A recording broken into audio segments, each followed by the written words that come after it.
विशाल धोटे, इन्होंने सवाल पूछा कि कोई व्यक्ति बहुत चरित्रहीन है और हमें बहुत उपदेश दे रही है, तो क्या केवल उसके उपदेशों की तरफ हमने ध्यान देना चाहिए? आपने बहुत अच्छा सवाल पूछा। यह सवाल हमारा पूरा जीवन कवर करता है।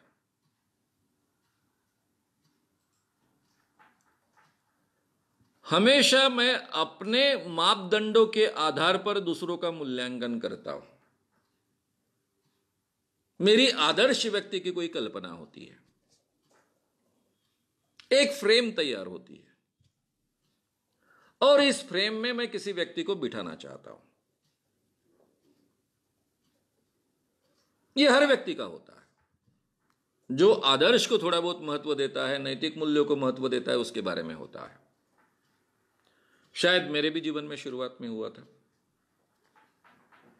मैंने बहुत बड़े बड़े लोग बहुत नजदीक से देखे हैं,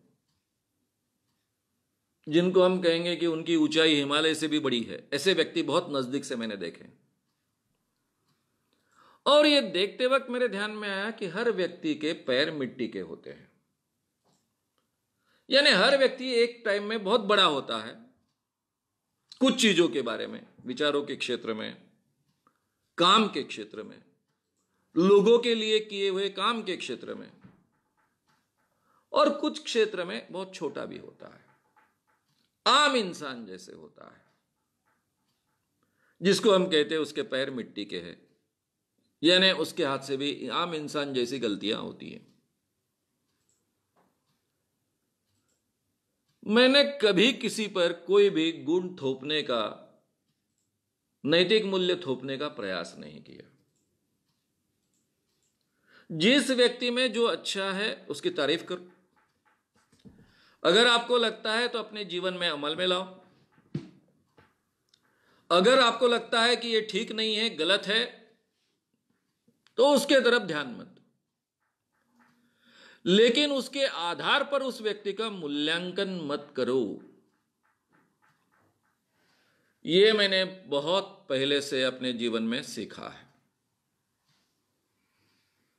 इसलिए मैं हमेशा कहते आया हूं कि कभी भी किसी को किसी चौखट में, फ्रेम में बिठाने की कोशिश मत करो, कितना भी बड़ा व्यक्ति हो। अब एक ये बात है, इसलिए अपनी जो विचारधारा है नैतिक मूल्यों की या फिर आदर्श की, दूसरों पर मत थोपो। अब दूसरा सवाल ऐसा है कि लेकिन इसमें दूसरी बात बहुत महत्व की है, बोले तैसा चाले। जो व्यक्ति जैसा बोलता है वैसे अपने जीवन में उसने चीजें अमल में लानी चाहिए। तो मैं किस व्यक्ति के बोलने को महत्व दूंगा? मैं कोई अप्रामाणिक व्यक्ति को महत्व नहीं दे सकता हूं। मेरे जीवन में मैं हमेशा दो चीजें करता हूं, यह व्यक्ति प्रामाणिक है और अप्रामाणिक है। प्रामाणिक व्यक्ति को मैं हमेशा बहुत कीमत देता हूं। अप्रामाणिक व्यक्ति को मैं पूरी तरह से नकार नहीं देता हूं, लेकिन उसको कीमत नहीं देता हूं। अगर यह व्यक्ति अपने जीवन में कह रहा है, जो चीजें कह रहा है उसके बारे में प्रामाणिक है, तो चाहे वो चरित्रहीन हो, कुछ भी हो। उसने कहा क्या? मैं चरित्र संपन्न हूं, मैं ब्रह्मचारी हूं। यानी चरित्र की अलग अलग व्याख्या होती है। वैल्यू सिस्टम यानी केवल स्त्री पुरुष संबंधों तक मर्यादित नहीं होती है। लेकिन जब हम चरित्रहीन शब्द का उपयोग करते हैं तब हमेशा स्त्री पुरुष संबंधों के बारे में इसका उपयोग करते हैं। मैं अटल बिहारी जी का बहुत रिस्पेक्ट करता हूं, जबकि मैं जानता हूं कि वो जीवन भर ब्रह्मचारी नहीं थे, अविवाहित थे। उन्होंने खुद कहा है। मैं उनका रिस्पेक्ट करता हूं। ये कैसा व्यक्ति जो पराई स्त्री से संबंध रखता है उसको नकार दे। अरे उन्होंने कहा क्या? उन्होंने ढोंग रचा क्या? उल्टा उन्होंने कहने की जरूरत नहीं थी, तब भी कहा प्रामाणिकता से कि मैं तो भाई ब्रह्मचारी नहीं हूं, अविवाहित हूं। अब ये उनकी सोच है, उनको कैसे जीना है ये उनका अधिकार है। उन्होंने अगर किसी पर बलात्कार नहीं किया, किसी के साथ में गलत तरीके से व्यवहार नहीं किया, तो मैं क्यों अपनी विचारधारा उन पर थोपू, किसी के नैतिक मूल्य उन पर थोपू? ये थोपने का मुझे अधिकार किसने दिया है? उनको अपने तरीके से जीने का अधिकार है। तो जो व्यक्ति बड़े बड़े विचार हमारे सामने रख रहा है लेकिन वो प्रामाणिक है, लेकिन स्त्री पुरुष संबंधों के बारे में उसके अलग विचारधारा है, तो मैं उसका रिस्पेक्ट करूंगा, क्योंकि यह आदमी झूठा नहीं है, प्रामाणिक है। अब इसका मतलब उसने झंडा लेकर सबको बताना चाहिए कि भाई मैं, आप समझ रहे वैसा चरित्रवान नहीं हूं, आपके दृष्टि में मैं चरित्रहीन हूं, ये मेरा झंडा है, ये बताने की आवश्यकता नहीं है आपको। वो कहीं ढोंग कर रहा है क्या, आपके सामने पेश कर रहा है क्या, मैं वैसे आप समझ रहे, मैं बिल्कुल चरित्रवान हूं, यानी जैसे आप समझ रहे हो वैसे। और कम से कम भारत में जीने वाले लोगों ने तो बिल्कुल इस बारे में सोचना नहीं चाहिए। ये जो स्त्री पुरुष संबंधों के बारे में हमारी नैतिक मूल्य की बात होती है, ये तो भारत के व्यक्ति को तो बोलने का अधिकार ही नहीं है।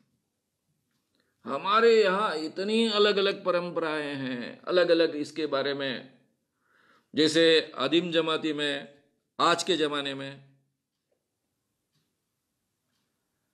माड़िया समाज में घोटुल परंपरा है, जहां जवान लड़के लड़कियां एक दूसरे के साथ में आते हैं, साथ में नाचते हैं, कभी कभी उनमें सेक्स भी हो जाता है।